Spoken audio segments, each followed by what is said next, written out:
ರಾಜ್ಯದಲ್ಲಿ ಜನಿವಾರದ ಜಟಾಪಟಿ ಜೋರಾಗ್ತಾ ಇದ್ದ ಹಾಗೆ ಹಿಜಬ್ ವಿಚಾರ ಕೂಡ ಮುನ್ನೆಲೆಗೆ ಬರ್ತಾ ಇದೆ. ಜನಿವಾರವನ್ನು ತಡೆದ ಅಧಿಕಾರಿಯನ್ನ ಸಸ್ಪೆಂಡ್ ಮಾಡ್ತಾರೆ.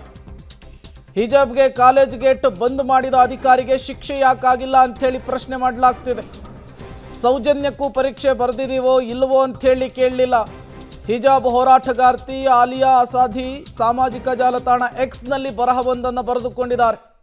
ಜನಿವಾರದ ವಿವಾದ ಮುನ್ನೆಲೆಗೆ ಬರ್ತಾ ಇದ್ದ ಹಾಗೇನೆ ಈ ರೀತಿಯ ಒಂದು ವಿಚಾರವನ್ನು ಮುನ್ನೆಲೆಗೆ ತಂದಿದ್ದಾರೆ. ಜನಿವಾರ ಹಾಕಿದ ಕಾರಣಕ್ಕಾಗಿ ಆಫೀಸರ್ಸ್ಗಳನ್ನು ಅಥವಾ ಸಿಬ್ಬಂದಿಗಳನ್ನು ವಜಾ ಮಾಡುವಂತಹ ಕೆಲಸ ಆಗಿದೆ. ಇದೇ ಕ್ರಮವನ್ನು ಹಿಜಾಬ್ ವಿಚಾರದಲ್ಲಿ ಯಾಕೆ ಮಾಡಲಿಲ್ಲ ಅಂಥೇಳಿ ಪ್ರಶ್ನೆಯನ್ನು ಮಾಡಿರುವಂಥದ್ದು. ನೀವು ಕೂಡ ಅವರು ಮಾಡಿರುವಂತಹ ಟ್ವೀಟನ್ನು ಗಮನಿಸ್ತಾ ಇದ್ದೀರಿ.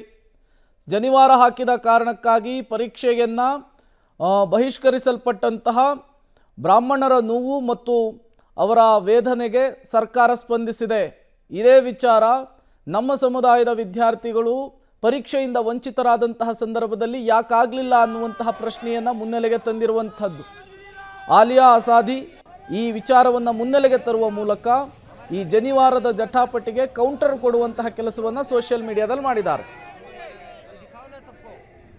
ಮತ್ತಷ್ಟು ಡೀಟೇಲ್ಸನ್ನು ಕೊಡ್ತಾರೆ ದೀಪಕ್ ಜೈನ್ ದೂರವಾಣಿ ಸಂಪರ್ಕದಲ್ಲಿ ಜಾಯಿನ್ ಆಗಿದ್ದಾರೆ. ದೀಪಕ್ ಜೈನ್, ಈ ಜನಿವಾರದ ಜಟಾಪಟಿ ಈಗ ಮತ್ತೊಂದು ಹಂತಕ್ಕೆ ಹೋಗುವಂತಹ ಮುನ್ಸೂಚನೆ ಅಂತ ಈ ಟ್ವೀಟು. ಹೌದು, ಈ ಹಿಜಾಬ್ ಹೋರಾಟದ ಮುಂಚೂಣಿಯಲ್ಲಿದ್ದ ಆಲಿಯಾ ಅಸಾದಿ ಉಡುಪಿಯ ಮೂಲದವರು. ಈ ಹಿಂದೆ ಹೋರಾಟ ನಡೆದಂತಹ ಸಂದರ್ಭದಲ್ಲಿ ಕೋರ್ಟ್ ಕೂಡ ಇದೆ ಅಸಾದಿ. ಆ ನಂತರ ಯಾವೆಲ್ಲ ಬೆಳವಣಿಗೆಗಳು ರಾಜ್ಯದಲ್ಲಿ ನಡೀತಾ ಇದೆ ಅದಕ್ಕೆ ಕೆಲವು ಚೂಸಿಯಾಗಿ ಒಂದು ರಿಯಾಕ್ಷನ್ ಕೊಡುವಂತದ್ದು, ಕೌಂಟರ್ ಕೊಡುವಂತದ್ದು ನಡೀತಾ ಇದೆ. ಅದರ ಮುಂದುವರಿದ ಭಾಗವಾಗಿ ಜನಿವಾರದ ಒಂದು ಜಟಾಪಟಿಯ ವಿಚಾರವಾಗಿ ಅವತ್ತು ನಮ್ಮನ್ನ ಕಾಲೇಜಿನಿಂದ ಹೊರಗೆ ಹಾಕಿದ್ರು, ಗೇಟ್ ನಲ್ಲಿ ನಿಲ್ಲಿಸಿದ್ರು. ಈ ಸಂದರ್ಭದಲ್ಲಿ ಯಾರನ್ನೂ ಕೂಡ ಸಸ್ಪೆಂಡ್ ಮಾಡಿಲ್ಲ.